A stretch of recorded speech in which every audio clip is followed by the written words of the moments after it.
क्या आपने कभी नोटिस किया है कि कोई इंसान थोड़ा खाता है फिर भी मोटा रहता है और कोई ज्यादा खाकर भी स्लिम दिखता है? और तब मन में सवाल आता है, आखिर वेट लॉस का असली रूल क्या है? आज इस वीडियो में हम कोई मोटिवेशन नहीं देंगे, कोई फैंसी डाइट प्लान नहीं बताएंगे। आज हम सिर्फ साइंस की बात करेंगे, क्योंकि वेट लॉस एक इमोशन नहीं, एक बायोलॉजिकल प्रोसेस है। सबसे पहले एक सीधी और सच्ची बात समझिए, वेट लॉस का सबसे बेसिक रूल है कैलोरीज इन कैलोरीज आउट। मतलब आप जितनी कैलोरीज खाते हैं, अगर उससे ज्यादा कैलोरीज आपका शरीर खर्च करता है तो वेट घटेगा, और अगर आप ज्यादा कैलोरीज खाते हैं और कम बर्न करते हैं तो वेट बढ़ेगा। ये रूल सिंपल लगता है, लेकिन यहीं पर सबसे ज्यादा कंफ्यूजन होता है। आप समझते हैं कैलोरीज असल में हैं क्या? कैलोरीज कोई बुरी चीज नहीं है, कैलोरीज एनर्जी होती हैं।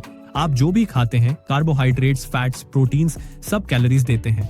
आपका शरीर इन कैलोरीज को यूज करता है सांस लेने के लिए, दिल धड़काने के लिए, दिमाग चलाने के लिए, चलने उठने बैठने के लिए।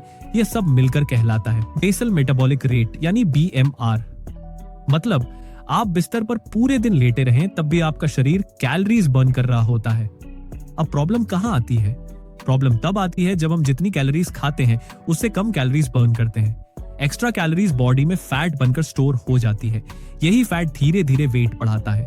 अब एक बहुत जरूरी बात, वेट लॉस और फैट लॉस एक चीज नहीं है। वेट लॉस का मतलब हो सकता है पानी कम होना, मसल लॉस, गट कंटेंट कम होना, लेकिन रियल गोल होना चाहिए फैट लॉस, क्योंकि फैट लॉस से ही बॉडी शेप बदलती है, हेल्थ इंप्रूव होती है और डिजीजेस का रिस्क कम होता है। अब सवाल आता है, अगर कैलोरीज ही सब कुछ है तो क्या कुछ भी खाकर वेट घटाया जा सकता है? टेक्निकली हाँ, लेकिन प्रैक्टिकली नहीं, क्योंकि यहाँ एंट्री होती है हॉर्मोन्स की। हमारा शरीर कैलकुलेटर नहीं है, ये एक हार्मोनल मशीन है। इंसुलिन, लेप्टिन, ग्रेलिन, कॉर्टिसोल, ये सारे हार्मोन्स डिसाइड करते हैं कि आपका शरीर फैट स्टोर करेगा या फैट बर्न। अगर आप जंक फूड खाते हैं, high sugar, high refined carbs लेते हैं, तो इंसुलिन बार बार स्पाइक करता है। हाई इंसुलिन लेवल का मतलब फैट बर्निंग बंद, फैट स्टोरेज चालू। अब मेटाबॉलिज्म की बात करते हैं। बहुत लोग कहते हैं मेरा मेटाबॉलिज्म स्लो है। मेटाबॉलिज्म स्लो या फास्ट कोई मैजिक नहीं है। मेटाबॉलिज्म डिपेंड करता है muscle mass, physical activity, sleep, stress level, hormones. अगर आप क्रैश डाइट करते हैं, बहुत कम कैलोरीज खाते हैं, तो बॉडी सर्वाइवल मोड में चली जाती है, मेटाबॉलिज्म स्लो हो जाता है और वेट लॉस रुक जाता है। यही रीजन है कि बहुत लोग शुरुआत में वेट लूज करते हैं और फिर प्लेटो आ जाता है। अब एक्सरसाइज की बात। एक्सरसाइज सिर्फ कैलोरीज बर्न करने के लिए नहीं होती। एक्सरसाइज इंसुलिन सेंसिटिविटी इंप्रूव करती है, मसल मास बढ़ाती है, मेटाबॉलिज्म बूस्ट करती है, हार्मोन्स बैलेंस करती है। सिर्फ कार्डियो करना सॉल्यूशन नहीं है। स्ट्रेंथ ट्रेनिंग वेट लॉस का साइंस बेस्ड वेपन है।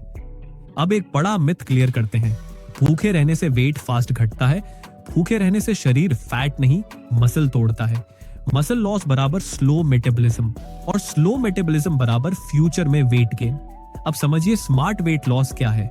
स्मार्ट वेट लॉस का मतलब है moderate calorie deficit, adequate protein intake, balanced carbohydrates, healthy fats, proper sleep, stress control. ये कोई 7 दिन का चैलेंज नहीं है, ये बॉडी को रीट्रेन करने की प्रोसेस है। अब एक इंपॉर्टेंट मेडिकल पॉइंट, अगर आप सही डाइट और एक्सरसाइज के बाद भी वेट लूज नहीं कर पा रहे हैं तो कारण हो सकता है hypothyroidism, PCOS, insulin resistance, chronic stress, sleep deprivation. ये लेजीनेस नहीं, मेडिकल इश्यू हो सकता है। अब फाइनल समरी ध्यान से सुनिए। वेट लॉस का बेसिक रूल है calories in smaller than calories out, लेकिन कैलोरीज अलोन सफिशिएंट नहीं है। हार्मोन्स, मेटाबॉलिज्म, स्लीप, स्ट्रेस सब मिलकर डिसाइड करते हैं कि वेट हेल्थी तरीके से घटेगा या नहीं। इसलिए अगली बार जब कोई बोले ये डाइट फॉलो कर लो 10 किलो कम हो जाएगा, तो साइंस याद रखना। वेट लॉस पेशेंस का गेम है, पनिशमेंट का नहीं। अगर आपको ये वीडियो समझ आया तो लाइक करें और कमेंट में लिखें साइंस, ताकि मुझे पता चले कि आप वेट लॉस को सही तरीके से समझ